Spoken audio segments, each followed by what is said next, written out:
დილამშვიდობისა ეთერშია ქრონიკა 11-ზე. მე ვარ ლამწიკლაური ვარ, გამოშვებაში თქვენ ნახავთ. ოჯახის სიწმინდისა და მშობლების პატივისცემის დღე მზადება მსვლელობისათვის. სახელმწიფო უსაფრთხოების სამსახურის უფროსი სომხეთის რესპუბლიკის ელჩს შეხვდა.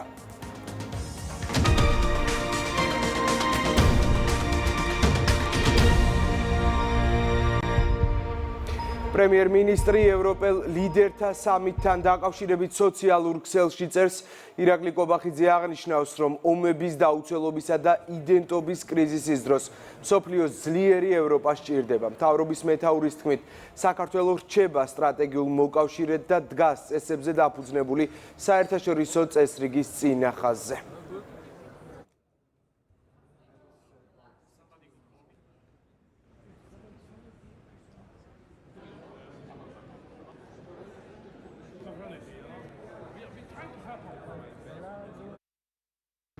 ალბანეთში ევროპის პოლიტიკური გაერთიანების მე-6 სამიტზე სიტყვით მიმართა ევროპის უსაფრთხოების უზრუნველყოფისა და დემოკრატიული მედეგობის გამტკიცების თემაზე ორგანიზებული მრგვალი მაგიდის მონაწილეებს. საქართველო ყოველთვის იყო ევროპის ერთგული მოკავშირე, თუმცა მას არაერთხელ ექცეოდნენ უსამართლოდ. ომების დაუცველობისა და იდენტობის კრიზისის დროს მსოფლიოს ძლიერი ევროპა სჭირდება. საქართველო რჩება სტრატეგიულ მოკავშირედ და დგას წესებზე დაფუძნებული საერთაშორისო წესრიგის წინახაზზე. საქართველოს პრემიერ-მინისტრის თბილი ურთიერთობები ევროპული პოლიტიკური გაერთიანების სამიტის ფარგლებში ევროკავშირსა და საქართველოს შორის ურთიერთობების დათბობაზე მიანიშნებს. ამის შესახებ ევრონიუსი წერს, ციტირებ, სამიტის დროს ირაკლი კობახიძესა და საფრანგეთის პრეზიდენტ ემანუელ მაკრონს შორის მოკლე, მაგრამ თბილი შეხვედრა იმის მანიშნებელი იყო, რომ საქართველო და ევროკავშირი წარსული უთანხმოებების ფურცელს შლიან. საქართველოს პრემიერმა ხაზი გაუსვა ამ მომენტს ჟურნალისტებთან საუბრისას და აღნიშნა, რომ როგორც ჩანს, ევროპელი პარტნიორები მზად არიან საქართველოსთან კავშირების აღსადგენად, მან ურთიერთობის დათბობა ევროპისათვის საქართველოს სასიცოცხლო მნიშვნელობის როლით ახსნა და დასძინა, რომ ყველას ესმის საქართველოსა და მის ხელმძღვანელობასთან ჩართულობის აუცილებლობა, ნათქვამია სტატიაში. საქართველოს პრეზიდენტი მიხეილ ყაველაშვილი საზოგადოებას ოჯახის სიწმინდისა და მშობლების პატივისცემის დღეს ულოცავს. პრეზიდენტი სოციალურ ქსელში წერს, რომ ძლიერი ოჯახი თითოეული ადამიანის სულიერი სიმტკიცის მყარ საფუძველს ქმნის. დღეს ოჯახის სიწმინდის და მშობლების პატივისცემის დღეს აღნიშნავთ. ძლიერი ოჯახი თითოეული ადამიანის სულიერი სიმტკიცის მყარ საფუძველს ქმნის, სადაც ვსწავლობთ პირველ გაკვეთილებს ღვთის სიყვარულზე, კაცმოყვარეობაზე, სითბოზე, თანაგრძნობასა და ურთიერთპატივისცემაზე. სწორედ აქ ყალიბდება ჩვენი ეროვნული და ქრისტიანული ღირებულებები, სამშობლოს ერთგულება, პასუხისგებლობა და სამართლიანობა. ოჯახი გახლავთ ადგილი, სადაც იზრდებიან ის თაობები, რომელთაც ჩვენი ქვეყნის მომავლის შენება ევალებათ. ყველას გილოცავთ ამ მნიშვნელოვან თარიღს. თითოეულ ოჯახს გისურვებთ სიმშვიდეს, სიყვარულსა და კეთილდღეობას. დღეს საქართველოში ოჯახის სიწმინდისა და მშობლების პატივისცემის დღე აღენიშნება. 13 საათზე მცხეთა თბილისის ეპარქიის სამღვდელოება და სამრევლოების წევრები ქაშვეთის წმინდა გიორგის სახელობის ტაძარში შეიკრიბებიან, სადაც 14 საათზე აღევლინება პარაკლისი და დაიწყება საზეიმო მსვლელობა სამების სახელობის საპატრიარქო ტაძრისაკენ. მსვლელობები გაიმართება რეგიონებშიც. 17 მაისი ოჯახის სიწმინდის დღეთ 2014 წელს სრულიად საქართველოს კათოლიკოს პატრიარქმა ილია მეორემ გამოაცხადა.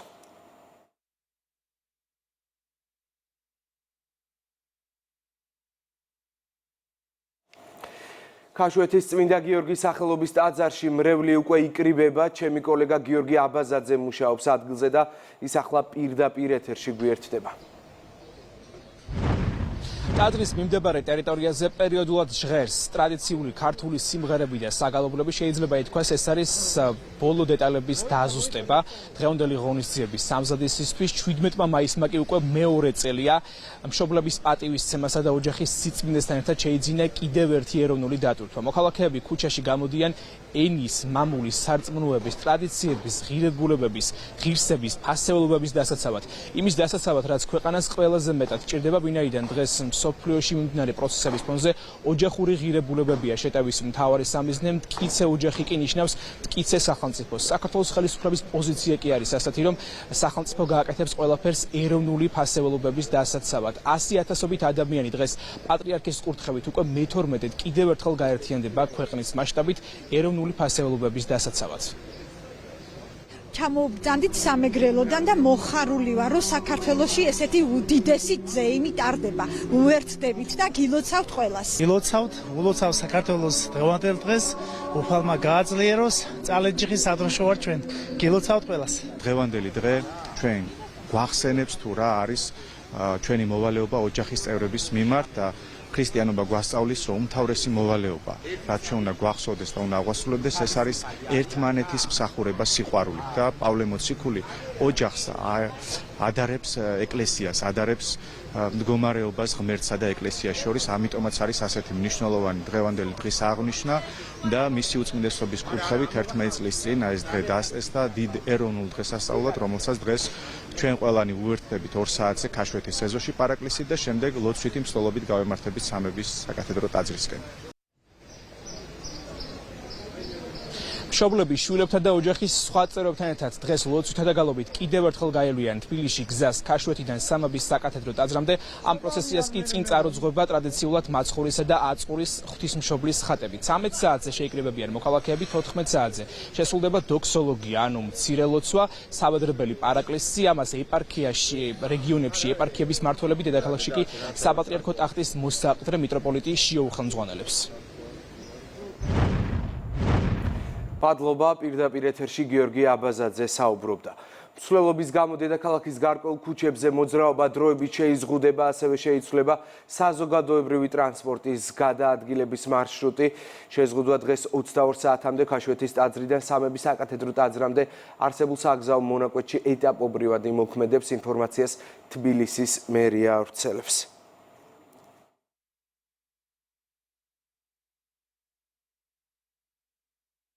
ახალი ბანერები თბილისში 17 მაისი ოჯახის სიწმინდის დღეა მამული ენას არწმუნოება.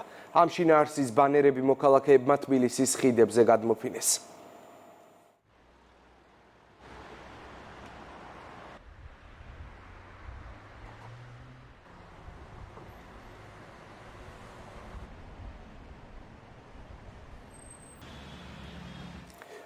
გადავინაცვლოთ რეგიონებში, ქუთაისში აღმაშენებლის სახელობის ტაძართან მრევლი დილიდან იკრიბება და მსვლელობით გაივლიან გზას ბაგრატის ტაძრამდე. ქუთაისიდან ხათუნა მაისურაძე გვიერთდება ქრონიკის ეთერში. უკვე გადაკეტილია ცენტრალური მოედანი, საიდანაც უნდა დაიწყოს მსვლელობა ქუთაისში ოჯახის სიწმინდის დღესთან დაკავშირებით. მრევლმა უკვე დაიწყო შეკრება, ზუსტად 2 საათზე კი უკვე დაიწყება მსვლელობა, მანამდე კი დავით აღმაშენებლის სახელობის ტაძარში, რომელიც ზუსტად ქალაქის ცენტრალურ მოედანზე მდებარეობს, სამშვიდობო პარაკლის აღავლენს ქუთათელ გაენათელი მიტროპოლიტი მეუფე იოანე. ამის შემდეგ კი უკვე სასულიერო პირები მრევლთან ერთად გალობით, ხატებით, ჯვრებით უკვე გაივლიან ქუთაისის ქუჩებს, მოივლიან და ასევე ბაგრატის ტაძრის მიმართულებით დაიძრებიან. სწორედ ბაგრატის ტაძარი იქნება ის ბოლო ლოკაცია, სადაც დასრულდება ქუთაისში ოჯახის სიწმინდის დღის აღნიშვნა და ასევე ბაგრატის ტაძარზეც გაიმართება მცირე სამშვიდობო პარაკლისი. ჩვენ ვესაუბრეთ ქუთათელ გაენათელ მიტროპოლიტს მეუფე იოანეს, რომელმაც მედიასთან ამ დღის მნიშვნელობაზე ისაუბრა. დღეს 17 მაისს საპატრიარქოს მოწოდებით საქართველოს ყველა ეპარქიაში მოხდება შეკრება. 2 საათზე ცენტრალურ მოედანზე ტაძარი წმინდა მეფე ბაგრატ მესამეს და დავით აღმაშენებლის სახელობის ტაძარი აღნიშნავს საბედრებას პარაკლის ღვთისმშობლის მიმართ ერის დაცვის, სიწმინდის და გამრავლებისთვის და მშვიდობისთვის. ქუთაისში მეორედ აღინიშნება ოჯახის სიწმინდის დღე მასშტაბურად. შარშან ძალიან ბევრი ადამიანი შეიკრიბა ამ დღის აღსანიშნავად. წელსაც ელოდებიან, რომ ძალიან მასშტაბური იქნება, ბევრი ადამიანი მოვა, რათა ერთად აღნიშნონ ოჯახის სიწმინდის დღე, როგორც იცით, ეს დღე პატრიარქის ინიციატივით დაწესდა. მადლობა, ქუთაისიდან ქრონიკის ეთერში ხათუნა მაისურაძე საუბრობდა. მსვლელობა გაიმართება გორში, თელავსა და ზუგდიდში. გორში აღდგომის სახელობის ტაძართან მრევლი 13 საათზე შეიკრიბებია, ასევე 13 საათზე შეიკრიბებიან თელავში ღვთისმშობლის სახელობის ტაძართან. მსვლელობისათვის ემზადებიან ზუგდიდში, ოზურგეთში, მცხეთაში, რუსთავსა და ახალციხეში.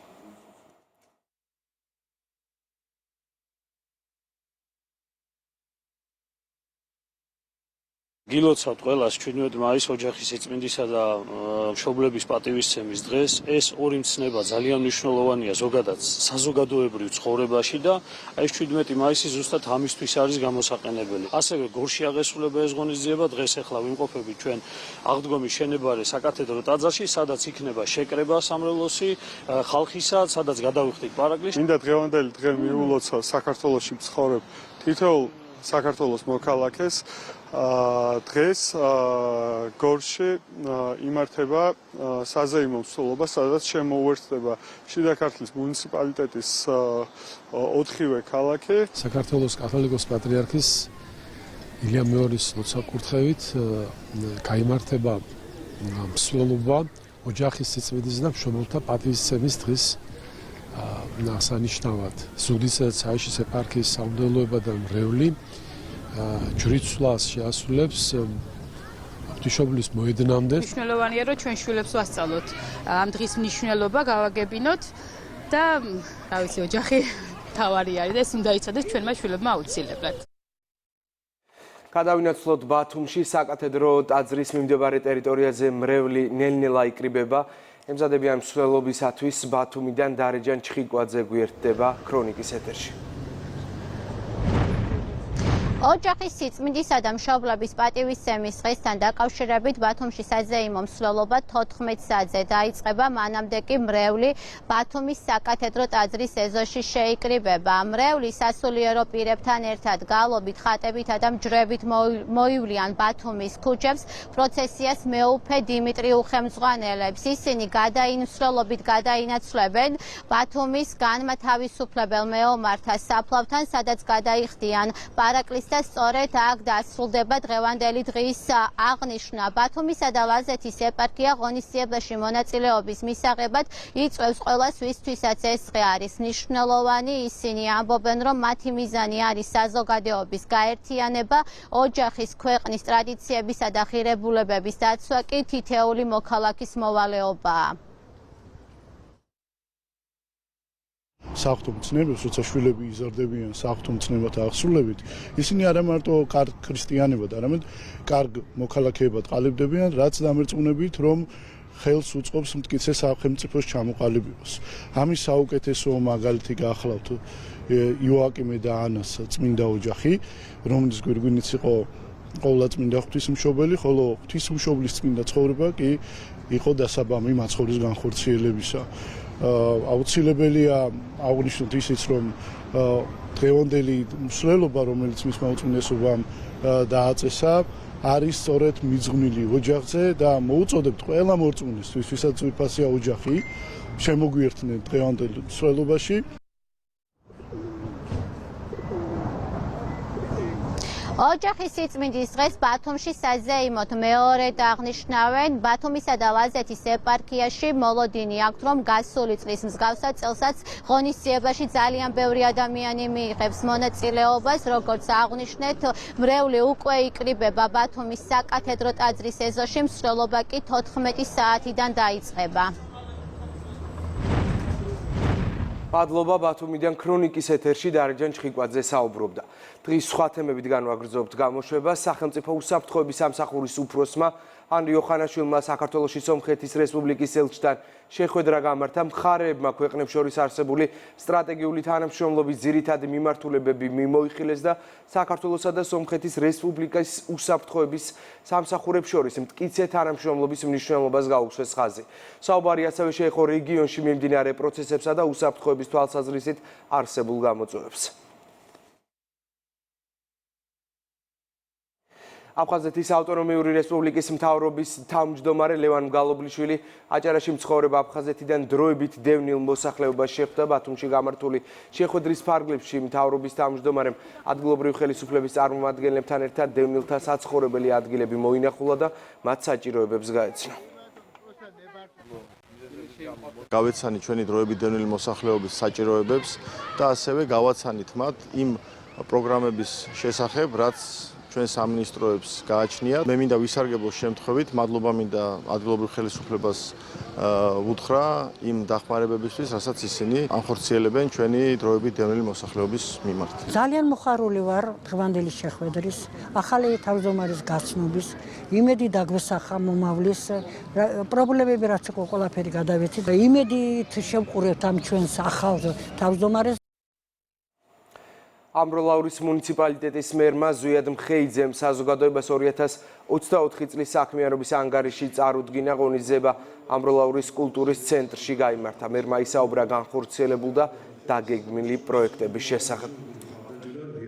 განვიხილეთ 2024 წელს განხორციელებული პროექტები და პროგრამები და ძალიან მნიშვნელოვანია, რომ ყოველ წელს იზრდება როგორც ინფრასტრუქტურული პროექტების შესრულების ბიუჯეტი, ასევე სოციალური და ჯანდაცვის პროგრამების კუთხით ახალი გამოწვევების შესაბამისად ემატება ახალი პროგრამები, იხვეწება უკვე არსებული პროგრამები. ძალიან მნიშვნელოვანი პროექტები განხორციელდა, ძალიან მნიშვნელოვანი ნაბიჯები გადაიდგა მიმართულებებით, გაწეული მუშაობა ყველა სფეროში აისახა, რისთვისაც ბატონ ზვიაც და ასევე მუნიციპალიტეტის მერიის ყველა თანამშრომელს, ვინც ამ საქმიანობაში გარკვეული წილი და ინტერესი გამოიჩინა, ყველას გვინდა მადლობა გადაუხადოთ.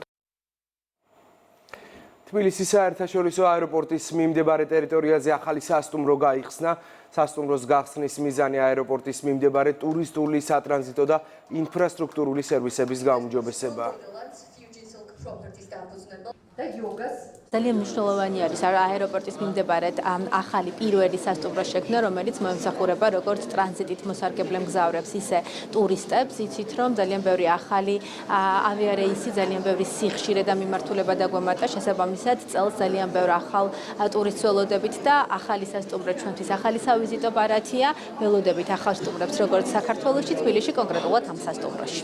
მოხარული ვარ, რომ საქართველოში გაიხსნა პირველი ბრენდირებული სააეროპორტო სასტუმრო. ჩვენ აქტიურად უთანამშრომლობთ TAV Georgiasთან და გვჯერა, რომ ამ ტიპის სასტუმროს გახსნა ხელს შეუწყობს ადგილობრივი ეკონომიკის განვითარებას. ტურისტული ნაკადის ზრდასთან ერთად გაზრდილია ჩვენი წარმატების მაჩვენებელიც. ეკონომიკის სამინისტროსა და ტურიზმის ეროვნულ სააგენტოსთან მჭიდრო თანამშრომლობის შედეგად ვფიქრობ, ჩვენი საქმიანობა კიდევ უფრო ნაყოფიერი და წარმატებული იქნება. ჩვენი სასტუმრო თბილისის საერთაშორისო აეროპორტიდან სულ რაღაც 400 მეტრში მდებარეობს და ის წარმოადგენს აკორის ჯგუფის ბრენდს იბის. სასტუმრო შედგება 72 ოთახისგან, მაღალი ტექნოლოგიებით აღჭურვილი საკონფერენციო დარბაზებისგან, ასევე გვაქვს ფიტნესის და იოგას სივრცეები. და რაც ყველაზე მნიშვნელოვანია, რესტორანი ლავიონი, რომელიც 24 საათის განმავლობაში ფუნქციონირებს და სთავაზობს მომხმარებელს როგორც ევროპულ, ასევე ქართულ სამზარეულოს. საპატრიარქოს ფონდის გაამწვანე საქართველოს ინიციატივითა და ეროვნული სატყეო სააგენტოს მხარდაჭერით სპირიდონ ტრიმიფუნტელის სახელობის ტაძრის ეზოში სასულიერო და საეროპირებმა 30-მდე ზეთისხილის ხე დარგეს. ფონდი გაამწვანე საქართველოს 2013 წელს კათოლიკოს პატრიარქის ლოცვა კურთხევით შეიქმნა. ეროვნული სატყეო სააგენტო ფონდთან წლებია თანამშრომლობს. ეროვნული სატყეო სააგენტო წლებია თანამშრომლობს საქართველოს საპატრიარქოსთან, პატრიარქის მიერ დაფუძნებულ ფონდ გაამწვანე საქართველოსთან და მოხარულები ვართ, რომ დღეს ჩვენი ერთობლივი თანამშრომლობით კიდევ ერთ ტაძარს შევმატეთ 30 ზეთისხილის ნერგი და მომავალშიც იმედი გვაქვს, რომ გავაგრძელებთ მსგავს თანამშრომლობას ქვეყნის მასშტაბით. ასეთი იყო ახალი ამბები 11-ზე. დღის ყველა სიახლე შეგიძლიათ გაიცნოთ იმედი ნიუს წერტილი ჯირზე. პროევით.